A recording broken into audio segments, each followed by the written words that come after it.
He must have used his connections. Whenever Yao tried to ask what it was, NN avoided giving a straight answer. It seemed the young mistress still did not know her favorite snack was made of frogs. Lahan really must have earned a lot of money at the Go tournament.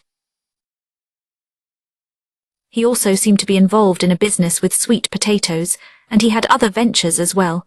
It appeared to be enough work for several people, yet he somehow managed everything. She had to give him that. I am so happy to have all these lovely flowers around me while I eat. A rose, an iris and wood sorrel. He did not need to explain who the last one was. It is a little early, but why don't we eat? Yao said, gesturing at the food on the round table. There were 4 chairs around it. They sat with Yao facing NN and Maomao facing Lahan. That placed a flower at each hand for Lahan, but every time he looked up and saw Maomao, he looked somewhat annoyed. Maomao could barely restrain a derisive snort herself, frankly. In the center of the table, glistening with its own juices, was the main dish. It was a whole roast duck. Maomao found herself swallowing heavily. If it tasted as good as it looked, then Yao would not be the only fan of this dish by the end of the meal. Lahan's eyes were also glimmering. He was still a young man, just 21 years old, and there was so much more to eat in his life. NN, observing the scene, stood up from her chair.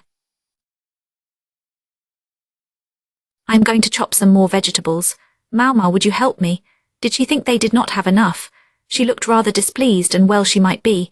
She had thought she was going to enjoy a little break alone with her mistress, only to find intrusive insects crawling about. I will help too, Yao said. NN, however, was adamant. You needn't, young mistress.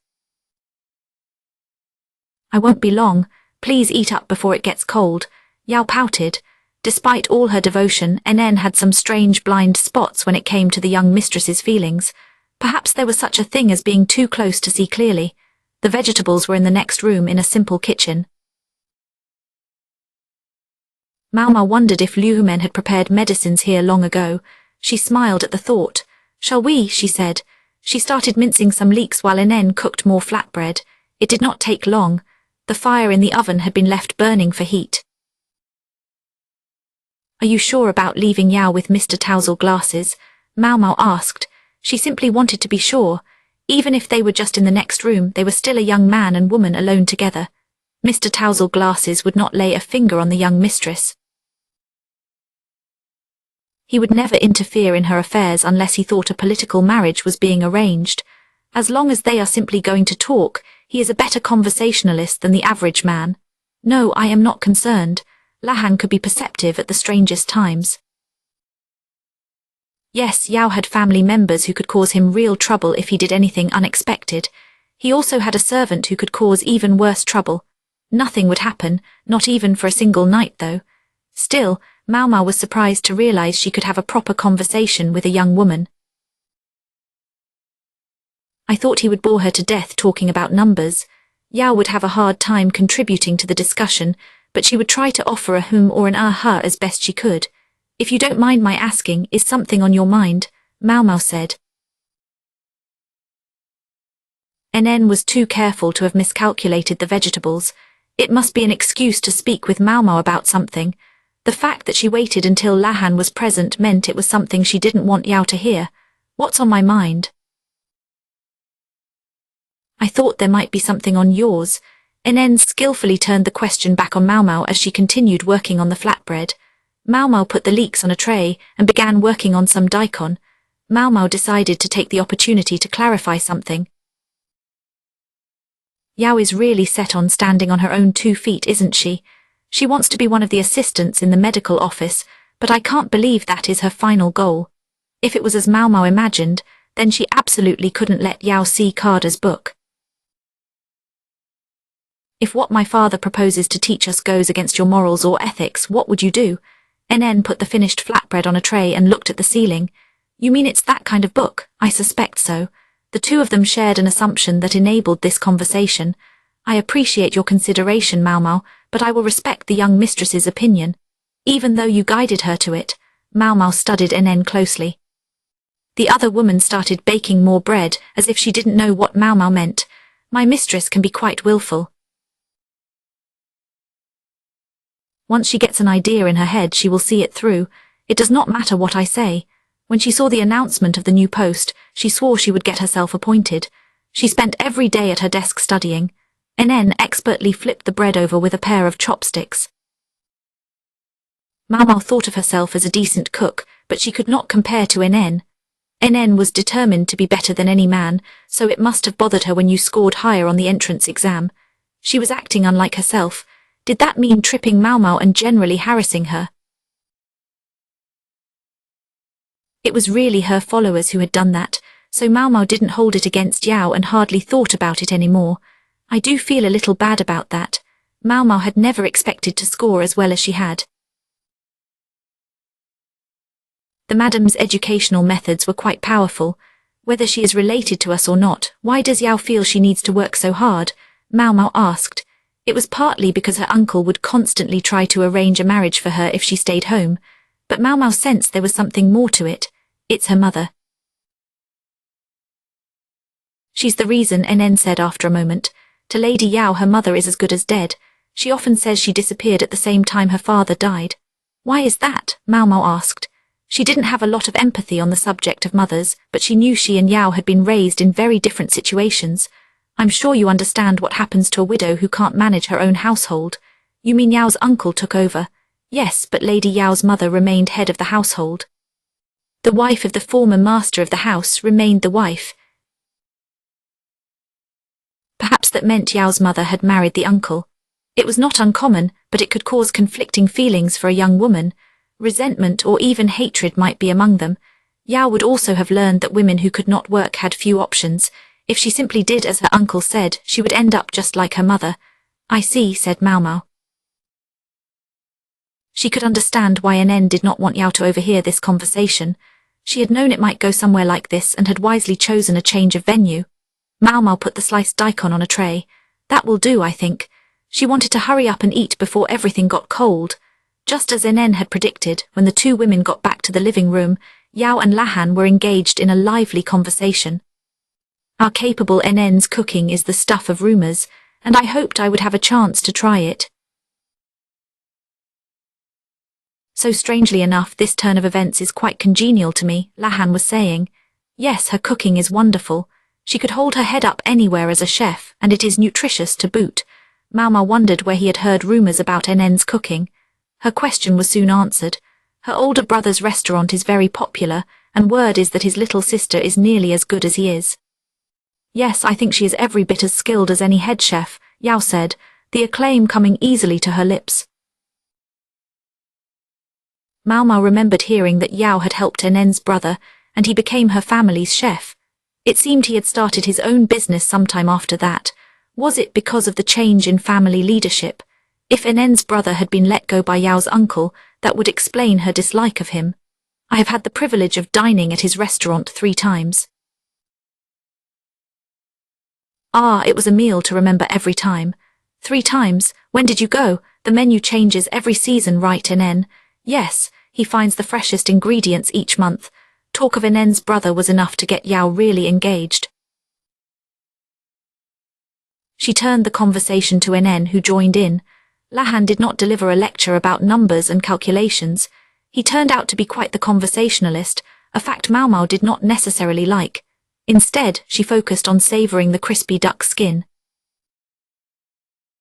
The flatbread held a mixture of oil and herbs. She added some sweet and spicy jiang on top. Each bite tasted richly of meat. The herbs offered a pleasing texture. All of this was complemented by the simply made flatbread. It was enough to make her mouth water. It was, in a word, delicious. Ah, that's wonderful, said Lahan. He was evidently of the same opinion. He was, as we have said, an excellent talker. He must have been to have gotten the reticent Yao to open up to him so readily. The conversation had actually gone quite well, and NN was a little perturbed by this. For a while the only sound was Maomao chewing. She finished her plate before she knew it, and there was just enough room left in her stomach for dessert. I will go get some fruit, NN said. She left the room and came back with a glass vessel. It held tangerines that had been peeled and seeded. They had been steeped in sugar water. The acidity would help cut through the fat and oil from the duck. That was delicious, Maomao said as she set down her chopsticks. She was eager to get to the real topic. "Lahan, have you taken any books off the bookshelves?" he asked, giving her a questioning look as he took another scoop of fruit. "Books from the bookshelves? No, I haven't. And I am sure my honored father would not do anything with my granduncle's possessions. In fact, he sends servants into that room to clean regularly." That was an unusual show of consideration by the freak strategist. No wonder the annex looked so clean. "You think there is something missing?" Lahan asked. It would be natural to assume one of the servants was involved, but my father would never hire anyone less than ethical. He is much too dangerous an enemy for that. Books were valuable objects, and as such they were liable to be stolen. But would any of the servants who worked at the strategist's estate be capable of such a thing? This is a tough one, Maomao thought. What is it that's missing? This. NN handed him her list. The book bore the code of the missing volume, 1-2-2. Just the kind of classification system my granduncle would devise. I have to admit, it's the perfect way to organize the more than 1,000 books in there. When Lahan realized she could read the numbers too, Yao shot NN a frustrated look. She hated being the only one who did not know what they meant. NN seemed to understand, and she started writing numbers on some new sheets of paper. 1, 2, 3, 4, 5, 6, 7, 8, 9. Then she wrote I. Yao's expression softened, no longer quite so angry. She was staring hard at the numbers, trying to memorize each one. Finally, the paper covered with I seemed to click for her. Would the next number be written like this? She said, tracing an X on the table with her finger. "Yes, excellent job, mistress," NN said, applauding. Yao looked a bit awkward.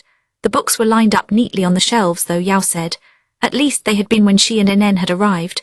Yes, and there did not appear to be any obvious gaps. "Now that we look at the numbers, though, one is definitely missing," NN added. "Is it now?" Lahan studied the number of the missing book. "I thought a number cruncher like you would have noticed right away," Maomao said with a touch of vitriol. "Sadly, I all too rarely come into this building. I have other things to do. This place is certainly interesting, though. Other things to do, like eating a leisurely lunch, or did you have something else in mind?" Oops, her true feelings were showing. "Maomao, please be more respectful in Lady Yao's presence," NN said, entering her teacherly mode. Maomao had let her etiquette lapse because she was with Lahan. "If the books are numbered, that must mean they go in order, right?" Yao said. "Yes. The first 2 volumes are basic information. Volume 1 was about the anatomy of the human body, and Volume 2 was about surgical treatment. Maomao's specialty was herbal medicine, but those were still subjects one would want to be familiar with as a practitioner of the healing arts. The question was, where was the missing book? Maomao stopped and looked at Lahan. "You said this was an interesting building. What, may I ask, did you mean by that?" she said, catching herself just in time. She thought she remembered Lahan saying something about the library being an intriguing place. "Oh, that. Do the walls and ceiling of this annex seem unusually lavishly decorated to you?" "They do, now that you mention it," Yao said, looking at the ceiling. The library had its own decorations. Here in the living room, the ceiling was covered in paintings of all kinds of animals. And it is not just the ceiling. Lahan rolled back a corner of the rug on the floor to reveal a complicated pattern of wooden boards. "Somebody put a great deal of craft into this," NN marveled. "Before my granduncle lived here, it was the home of a rather eccentric architect. He was the one who built this house. He had a fondness for unusual patterns and he loved gimmickry." NN said, "Say what you will about the La clan's personalities, they do have a tendency toward genius. So was the architect a member of Maomao's family. Most unfortunately, while gripped by an idea for a new device, the architect got a little overeager and ended up well in the grip of his new device. By the time they found him, he was practically mummified. People had simply said they hadn't seen him around for a while, and then there he was, a dry husk. Neither Maomao, Yao nor NN said anything. Their gazes swept the room. "Oh, relax. It wasn't in this building, it was a different one, and we managed to sell it off. No mummies are going to pop out of the woodwork here." That was reassuring as far as it went, but they were now doubly sure that this was a very strange place. "Are there any unmummifying gadgets in this house?" Yao asked with an anxious look at Lahan. "Nothing life-threatening, or so granduncle said." Even I would not put a couple of young ladies up in a potentially murderous house. Do you think these walls have some special meaning then? Yao asked. It is possible. Maybe you can explore them if you have a few minutes. We really don't, said Maomao, who wanted to mop this up before the freak strategist came back. The day would be exquisite. Are there any other questions? I don't know about your book, but I'll try asking the servants. Lahan straightened his glasses and got up from his chair. I have something to do tomorrow, so if you need anything, just shout for someone. Any of the servants can get in touch with me. Thank you, NN said, though she didn't say anything more. Thank you for the meal. It was excellent. I am sure you must be tired. You can leave the dishes. I will send someone to take care of them. Maomao had been planning to help clean up, but if she didn't need to, so much the better. She wanted to get back to looking for the book, and fast. Chapter 5, Carter's Book, Part 3. Maomao went back to the library and looked around again. Haven't I seen this design somewhere? She wondered. The two-tone pattern on the walls tugged at something in her memory, but she couldn't quite place it. Yao and NN, like Maomao, were ignoring the bookshelves.